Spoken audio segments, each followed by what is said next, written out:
All right, well, it's pandemic quarantine pop-ups. So during our pandemic quarantine pop-ups, we start every schmooze with the latest statistics from the Johns Hopkins University. There are over 4.3 million coronavirus cases worldwide. Those are the numbers of people who have actually been tested positive. Unfortunately, 294,900 people have died. We're closing in on 300,000 deaths for coronavirus. More than 1.5 million people who have had coronavirus and were hospitalized have recovered. In the United States, more than 1.3 million people have been diagnosed with coronavirus. 83,300 Americans have died. 230,200 people have recovered. Governor Cuomo said in the state of New York, there are over 20,000 deaths just in the state of New York. So the state of New York is now almost 1 out of every 4 deaths in the United States came from the state of New York. Meanwhile, Vice President Mike Pence's press secretary, Katie Miller, who is the wife of Lurch, Stephen Miller, the guy, one of the nicest guys in the world. No, he's a horrible man, a horrible, horrible man. She got tested positive for coronavirus, and they are both self-quarantining at home. A senior administration official said that Pence is now maintaining distance for the immediate future from Donald Trump after consulting with the White House medical unit, because this Katie Miller was basically next to him for days and days and days before she was found positive. It's not exactly clear how long Pence is going to stay away from Trump, but I would assume at least 14 days. Now, later, White House Press Secretary Kayleigh McEnery said Pence had made the decision himself. I would just note that it's his personal decision to make that as to how many days he does it. Now, Pence said during a call with governors on Monday that he was taking these extra precautions, noting that he has a separate room on my own during a video conference, while Dr. Deborah Birx was in the Situation Room with some of the staff. Now, when Pence arrived at the White House today, there was a picture of him with a mask on in his automobile, in the car that he was coming. Now, you remember there was a big brouhaha because Pence walked around the Mayo Clinic in Minnesota where everybody had a mask on but him. But now, apparently, he is now wearing the mask. Now, Donald Trump was supposed to go visit a factory that makes masks in Pennsylvania, and he was scheduled to go there, except the mask factory now says they don't want Trump coming. Why? Because the workers are scared that Trump coming is going to jeopardize both their safety and of the workers and the plant's ability to keep producing these masks that everybody needs. Now, as we've said day in, day out, and many people have criticized Trump and Pence for not wearing a mask in public. Now, according to every health official, credible health official, not only in the United States, but around the world, there are 2 things that you can do as a citizen, whether you're a citizen of the United States, a citizen of Europe, of China, of the Caribbean, of the West Indies, of South America, of Africa, as a citizen of the world. There are 2 things you can do, because there's only 2 things anyone can do to prevent the spread of coronavirus. 1, stay 6 feet away from people, and 2, wear a mask. Why? Because when you talk and when you breathe, you may be breathing out germs out of your mouth that float in the air to somebody else. If you are wearing a mask, the mask prevents that from happening.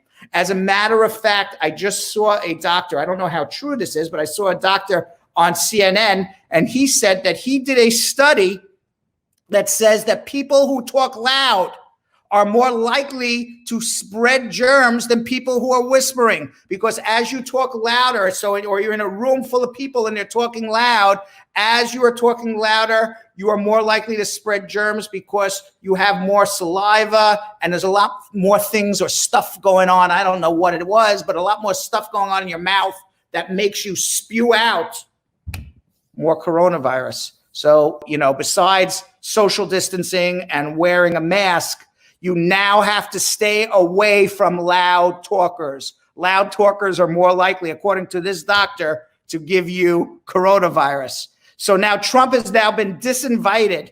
He has been disinvited to this Pennsylvania factory, and good for that Pennsylvania factory for disinviting him. Meanwhile, most Americans say President Trump should be wearing a mask. There was a poll that was done, and about 7 in 10 registered voters, 70% of the American public, including 58% of Republicans surveyed, and this survey was done by the Morning Consult and Politico. In this poll, they said that both Trump and Vice President Mike Pence should be covering their faces in public places when they travel. My question to you, voters, is what about these other 30%? What don't you understand? These 30% of people who say Trump and Pence should not be. What is there not to understand? I was walking this morning because I wake up every morning now because you can't go to the gym. So I like to do a walk around New York City. Sometimes I do Central Park. Sometimes I just walk the streets. And I would say 7 out of 10 people are wearing masks. 3 out of 10 are not. I wonder if it's the same 3 out of 10 that they're saying Trump and Pence don't need to wear a mask. To me, it is the most extraordinarily selfish thing that anybody can do, because the mask is protecting your fellow citizen from getting sick. And for you to walk around and say, I'm not going to wear a mask because I don't feel it, it's not about your protection, the person who's wearing the mask. It's about everybody else's protection. And to me, with what's going on in America, what's going on in the world with coronavirus, that is the ultimate in narcissism, in selfish behavior, and in being the worst effing citizen you can possibly be. So wear your masks. With that being said, Obama has basically called Trump's response to the coronavirus absolute chaotic disaster. Obama, we agree with you. Took him a while to say it, but we've been saying it for a while. Now, according to a leaked web call from former members of his administration, first obtained by Yahoo News and reported Saturday, former President Barack Obama called President Trump's handling of the coronavirus pandemic a disaster. Obama has rarely criticized his successor since leaving office in 2017, but last month, he just had to give it to Trump. Now, during this web call, Obama urged former staffers to rally behind Vice President Joe Biden. Obama said, what we're fighting against in these long-term trends in which being selfish, like I said, being tribal, being divided, and seeing others as the enemy, that has become a stronger impulse in American life. It's part of the reason why the response to this global crisis has been anemic. Now, the best thing we can do to support Joe Biden, Joe, just stay in your basement. You don't have to say anything. I am telling you, Trump will self-destruct. The only thing that could screw this up is if you screw it up. Seriously, if we put Trump up against a bar of soap, a bar of soap will win because the bar of soap will not say anything. Trump just keeps ruining it for his chances to get reelected. The only thing that could completely screw this up, in my opinion, is if Biden talks. Stay in your basement, Joe. Just stay in your basement and let's get rid of this guy. Meanwhile, during a Senate committee hearing yesterday over sending kids back to school and reopening the economy, Senator Rand Paul tangled with our nation's foremost coronavirus expert, Anthony Fauci. Now, he's a big Trump supporter, and he said that it is ridiculous to have a national strategy of not sending kids back to school in the fall and attacked Dr. Anthony Fauci. He said that the rate of children, a mortality rate of children is much lower than adults, and he pointed to Sweden, which has kept schools open for children under 16 and is outside the top 10 countries in the world for coronavirus deaths per capita. Now, to his credit, Anthony Fauci retorted and said, by the way, if you noticed, our very own Groundhog Sam made it right over the shoulder of Senator Rand Paul, except he was not social distancing and he did not have a mask on. So Groundhog Sam, don't be a mask hole, put your mask on. Nevertheless, Anthony Fauci said that besides the fact that he said, I don't think I'm the end all. I'm just giving advice on public health. He said, I am very careful and hopefully humble in knowing that I don't know everything about this disease. And that's why I'm reserved in making broad predictions. And one of the things he said that we don't know about is how this disease affects children. This disease does affect children. There's 100 children right now who are ill in New York State alone with something similar to Kawasaki disease, where your veins and your blood vessels become inflamed. And some of these children have already died. So for anybody to say it doesn't affect children, that's not true. To what extent it affects children, we don't know yet. What is, to me at least, what I have seen, because I've seen pictures of coronavirus toe, people who have recovered from coronavirus, they have those red toes now. You've seen now in children, inflammations in their veins, similar to Kawasaki disease. You see inflammation in lungs. It seems to me we don't know enough about this coronavirus. It attacks different parts of the body. I'm not a doctor, but that's what I'm reading. It's attacking your toes. It attacks your lungs. It attacks different parts of your body. And we don't know yet who it's attacking, why it's attacking different parts, and who's susceptible to it. What we do know is that if you have diabetes, you're fat, hypertension, old, or have underlying medical conditions, you're more likely to die from coronavirus. Those are the people who are most affected. Now, Paul Manafort, you may remember him. He was the short-lived campaign manager for Donald Trump. He went to jail for 72 months, I believe, breaking the law in terms of collecting money from foreign governments, not reporting those taxes, lying to the government, blah, blah, blah, blah, blah. What else is new about the people who are around Trump? Well, surprisingly, he got released from jail yesterday after only serving about 1/3 of his sentence.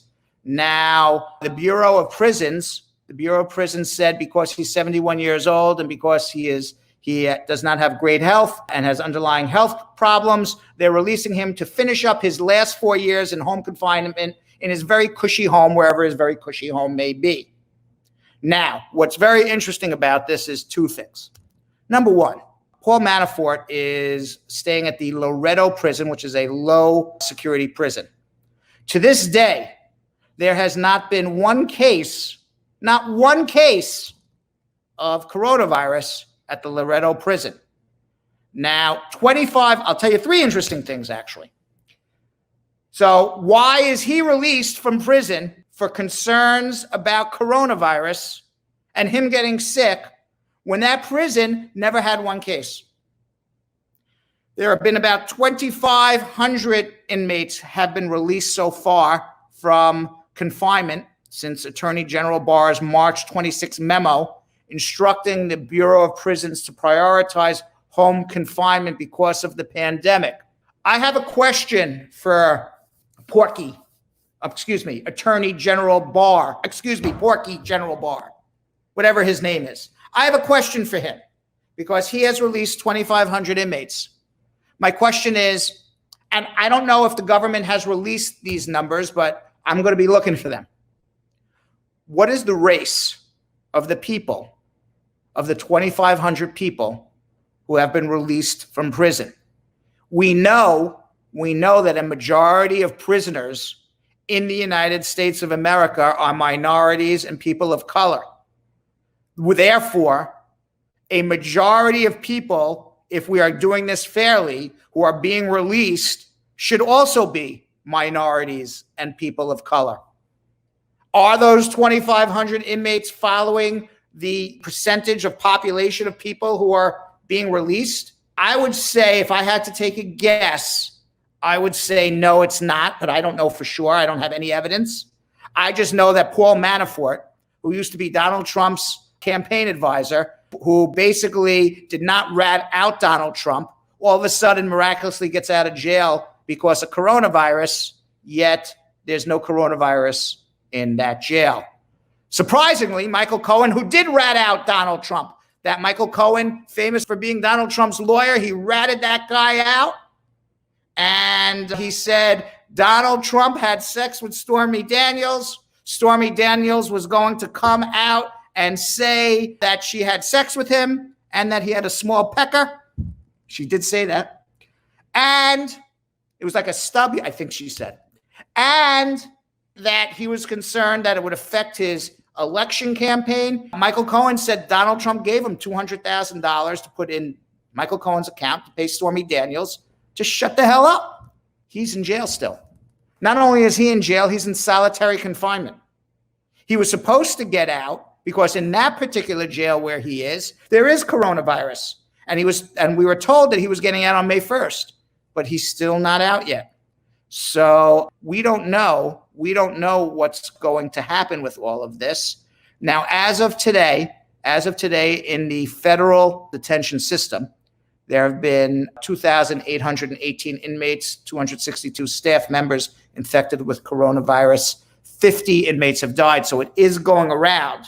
But it wasn't in this prison where Manafort was. It's in the prison where Cohen is, but they have him in solitary confinement.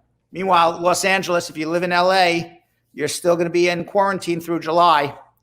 Los Angeles County's stay-at-home orders will be extended for the next 3 months, according to County Public Health Director Barbara Ferrer. The orders remain in place through the summer. Restrictions will be gradually relaxed under a 5-step plan. The update to LA's stay-at-home orders come as officials try to meet two needs: restarting the economy while also ensuring that activity doesn't upend progress in the fight against coronavirus, which is another way for saying we're fighting two wars. There's a war of coronavirus and there's a war for the economy, and we got to win both.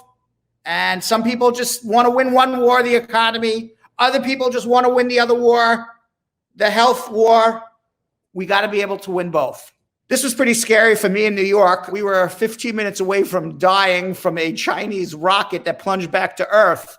Yes, a Chinese rocket was launched on May 5th out of China. It was not a very good launch. They screwed it up. It didn't make it into the right orbit. It fell back to Earth in chunks. One chunk was 100 foot long, the size of a school bus that hit Earth somewhere in the middle of Africa, in a more desolate area of Africa.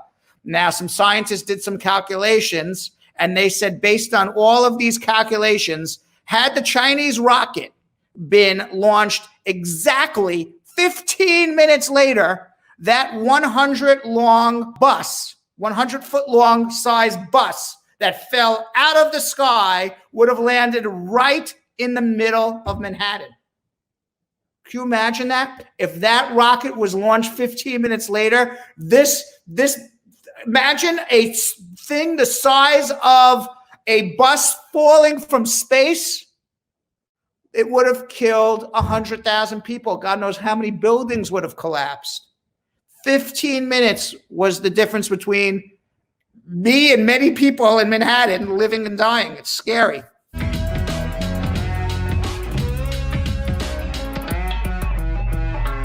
Thanks for watching. For more Bradshaw Live, like and subscribe to our YouTube channel.